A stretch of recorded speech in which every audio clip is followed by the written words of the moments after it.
بسم اللہ الرحمن الرحیم۔ اس سے پہلے ہم پڑھ چکے ہیں کہ دلالت کی بحث جو ہے وہ کیوں ضروری ہے، اس لیے کہ اس پر معانی کا سمجھنا موقوف ہے۔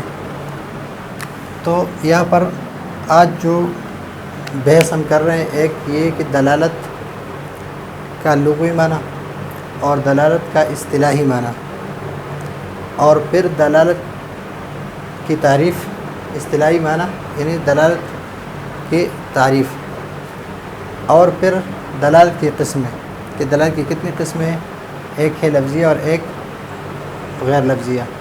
اگر دال لفظ ہو تو لفظیہ ہے، اگر دال غیر لفظ ہو تو غیر لفظیہ ہے۔ تو یہ ہے الدلالۃ لغتاً هو الارشاد۔ ارشاد کے معنی راہ نمودن، راستہ دکھانا۔ دلالت کا معنی ہے کسی کو راستہ دکھانا، اس کو کہتے ہیں لغت میں دلالت۔ لیکن مناطق کی اصطلاح میں مناطقہ یہ استعمال کرتے ہیں کسی اور معنی میں، وہ اس معنی میں کسی چیز کا اس طرح ہونا کہ جب اس چیز پر علم آ جائے، اس کے علم آنے سے لازم ہوتا ہے علم بشیء آخر۔ مثلا دعا ہے، دعا، اور یہ اس حیثیت سے کہ اس پر جب علم آ گیا، یعنی کسی نے دیکھا کہ دعا ہے، تو اس کی وجہ سے لازم ہو گیا العلم بشیء آخر۔ کس چیز پر؟ آگ پر، آگ پر۔ تو دلالت کس کو کہتے ہیں؟ کون الشیء بحیث یلزم من العلم به العلم بشیء آخر، کہ اس پر علم آ جائے، اس کے علم کی وجہ سے لازم ہوتا ہے علم بشیء آخر۔ تو جس چیز کی یہ جو ہے دعا، یہ دال ہے، اور آگ یہ مدلول ہے، یعنی جو دلالت کرنے والا ہے اس کو دال کہتے ہیں، اور جس پر دلالت کی جائے اس کو مدلول کہتے ہیں۔ ایک دال اور ایک مدلول اور ایک دلالت۔ پھر اس کے لیے دلالت جو ہے یہ اس کے دو قسمیں ہیں، ایک لفظیہ اور ایک غیر لفظیہ۔ دلالت لفظیہ اور غیر لفظیہ۔ اگر دال لفظ ہو تو اس کو کہتے ہیں لفظیہ، اگر دال غیر لفظ ہو تو اس کو کہتے ہیں غیر لفظیہ۔ دال قسمان لفظیت و غیر لفظیت، دونوں قسم کے، ایک اور دو قسمیں ہیں۔ واللفظیۃ ما یکون الدال فیہ لفظ، جس میں لفظیہ کس کو کہتے ہیں کہ ما یکون الدال فیہ لفظ، کہ جس میں دال لفظ ہو، ما یکون الدال فیہ اللفظ۔ وغیر اللفظیۃ ما لا یکون دال فیہ اللفظ، غیر لفظیہ اس کو کہتے ہیں کہ اس میں دال لفظ نہ ہو۔ مثلا زید ہے،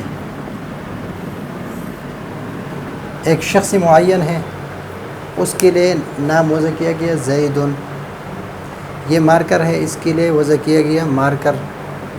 تو اگر میں لفظ مارکر بولوں تو یہ لفظ ہے، اور یہ اس کا، تو وہ لفظ جو میں نے مارکر لفظ بولا یہ دال ہے، اور یہ اس کا مدلول ہے۔ لفظ زید ہے، ایک شخص معین کے لیے نام رکھ دیا، تو جب میں بولوں کہ زید، تو یہ زید دال ہے، اور جو شخص ہے وہ مدلول ہے۔ اسی طرح پن کا میں نے تلفظ کیا تو لفظ ہے اور دال ہے، اور جس چیز کا نام میں نے لیا، جو چیز خارج میں موجود ہے وہ مدلول ہے۔ اسی طرح غیر لفظیہ، جس طرح دعا ہے تو یہ غیر لفظ ہے، یہ دلالت کرتا ہے کس پر؟ آگ پر۔ یا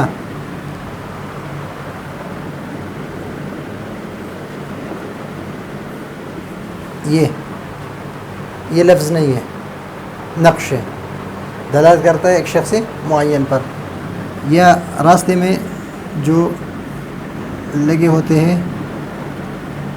100 کلومیٹر، سوات یا پشاور یا لاہور، جو بھی ہو 100 کلومیٹر. تو اب اس میں تلفظ نہیں ہے بلکہ ایک چیز ہے، دلالت کرتے ہیں اس فاصلے پر دلالت کرتے ہیں. ایک بورڈ لگا ہے کلاس پر اور اس پر لکھا ہے الصف الاول، تو یہ بورڈ جو ہے یہ دلالت کرتا ہے کہ یہ کلاس صف اول ہے، لیکن یہ لفظ نہیں ہے. تو اگر دلالت کرنے والا لفظ ہو تو اس کو لفظیہ کہتے ہیں، اور دلالت کرنے والا غیر لفظ ہو تو اس کو غیر لفظیہ کہتے ہیں. پھر اس لفظیہ کی بھی 3 قسمیں ہیں اور غیر لفظیہ کی بھی 3 قسمیں ہیں. آگے سبق آ رہا ہے لیکن اس سے پہلے ہم تقسیم کر لیں تو آپ کو سبق میں آسانی ہوگی. اگر بسبب، سبب کون سا ہے؟ ابھی سبب کو دیکھیں گے. دال لفظ ہے لیکن سبب کو کیا ہے؟ سبب وضع ہے. وضع کہتے ہیں نام رکھنا، یعنی کسی نے اس کا نام اسی طرح ہی رکھا ہو، مثلا زیدن، یہ وضع ہے اس لیے کہ یہ نام وضع کیا گیا ہے اس شخص معین کے لیے. تو سبب کو دیکھیں گے کہ سبب کیا ہے، وضع ہے یا عقل ہے یا طبع ہے، یعنی طبیعت ہے. اور یہاں پر بھی سبب کو دیکھیں گے کہ سبب کیا ہے، وضع ہے، عقل ہے اور یا طبع ہے، یعنی طبیعت ہے. ان تینوں کو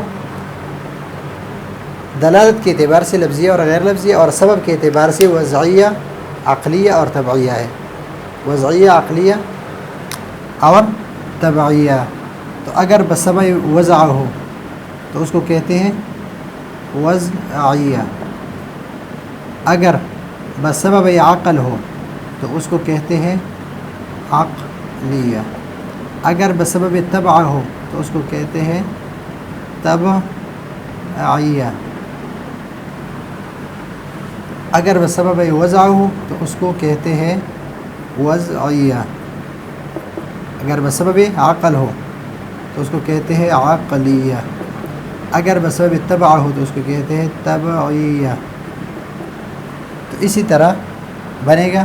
اگر دال لفظ ہو اور وضع ہو لفظیہ وضعیہ، لفظیہ عقلیہ اور لفظیہ طبعیہ. اسی طرح یہ ہوگا غیر لفظیہ وضعیہ، غیر لفظیہ وضعیہ اور غیر لفظیہ عقلیہ اور غیر لفظیہ طبعیہ. تو یہ بنیں گے 6 قسمیں. 3 قسمیں اس کے بنیں گے اور 3 اس کے بنیں گے. تو 3 جمع 3 مساوی 6. 6 قسمیں اس کے بنتے ہیں.